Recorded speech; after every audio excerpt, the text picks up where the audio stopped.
Hozir sizlarga xonadoncha mo'ljallangan 12 kilo toza tok beradigan mini generatorimizni obzorini qilib beramiz.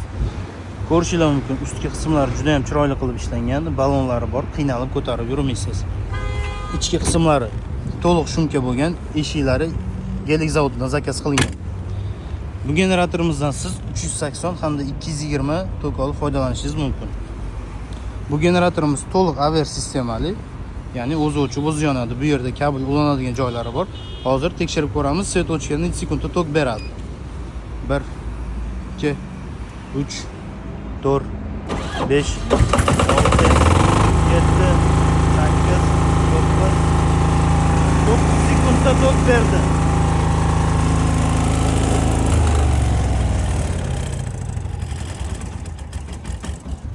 Qishki mavsumda o'zingiz uchun mana shunday generator xarid qilib qo'ysangiz, svet o'chgan vaqtda 9 sekund ko'zingizni yumib tursangiz, 9 sekundda sizni svet bilan ta'minlaydi.